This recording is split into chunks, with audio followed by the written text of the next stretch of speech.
तेरा वचन मेरे पाँवों के लिए दीपक है और मेरे मार्ग का उजियाला है। तेरा वचन मेरे पाँवों के लिए दीपक है। 8 दिसंबर पहला पाठ। उत्पत्ति का ग्रंथ अध्याय 3 पद संख्या 9 से 15 तथा 20। प्रभु ईश्वर ने आदम से पुकार कर कहा, तुम कहाँ हो? उसने उत्तर दिया, मैं बगीचे में तेरी आवाज़ सुनकर डर गया, क्योंकि मैं नंगा हूँ और मैं छिप गया। प्रभु ने कहा, किसने तुम्हें बताया कि तुम नंगे हो? क्या तुमने उस वृक्ष का फल खाया जिसको खाने से मैंने तुम्हें मना किया था? मनुष्य ने उत्तर दिया, मेरे साथ रहने के लिए जिस स्त्री को तूने दिया, उसी ने मुझे फल दिया और मैंने खा लिया। प्रभु ईश्वर ने स्त्री से कहा, तुमने क्या किया है? और उसने उत्तर दिया, सांप ने मुझे बहका दिया और मैंने खा लिया। तब ईश्वर ने सांप से कहा, चूंकि तूने ये किया है, तू सब घरेलू तथा जंगली जानवरों में शापित होगा।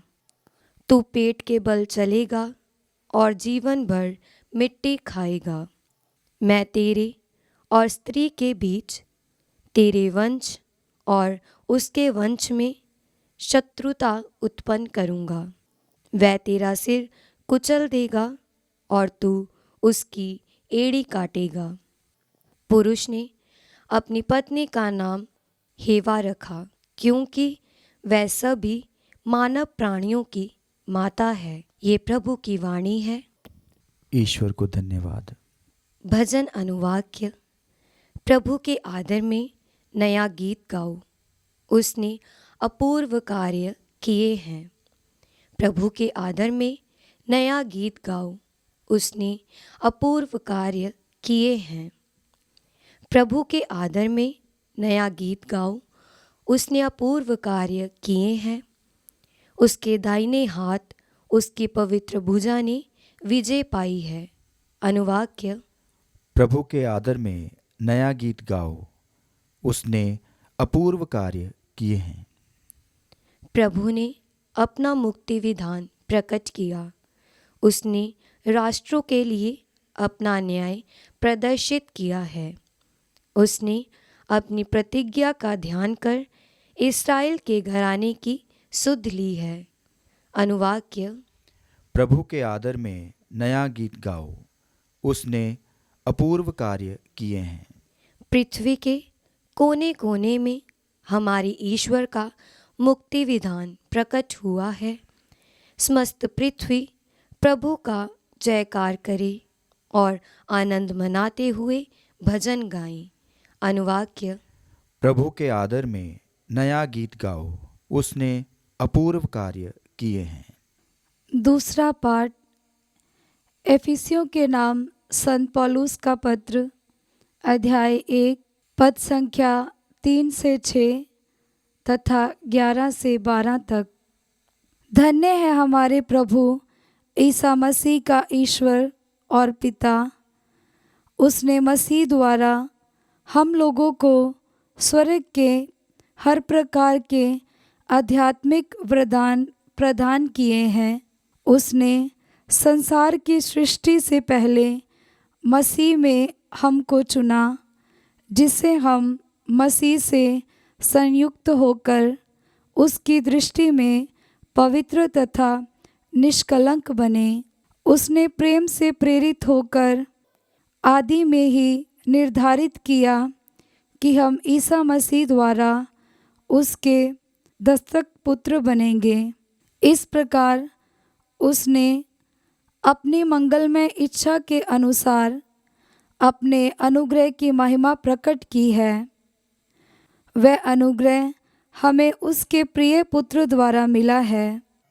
ईश्वर सब बातों में अपने मन की योजना पूरी करता है।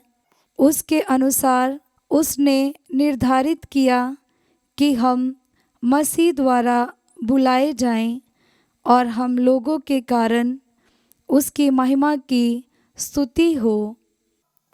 हम लोगों ने तो सबसे पहले मसीह पर भरोसा रखा था। ये प्रभु की वाणी है। ईश्वर को धन्यवाद। जय घोष। हालेलुया। अनुवाक्य। हालेलुया। प्रणाम प्रभु की कृपा पात्री, प्रभु तेरे साथ है, धन्य है तू स्त्रियों में। अनुवाक्य। हालेलुया। पवित्र सुसमाचार संत लूका के अनुसार अध्याय 11 पद संख्या 26 से 38 तक।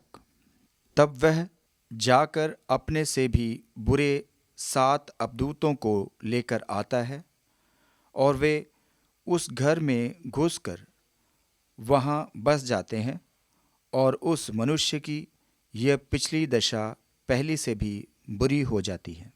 ईसा ये बातें कह ही रहे थे कि भीड़ में से कोई स्त्री उन्हें संबोधित करते हुए ऊंचे स्वर से बोली, धन्य है वह गर्भ जिसने आपको धारण किया और धन्य है वे स्तन जिनका आपने पान किया है।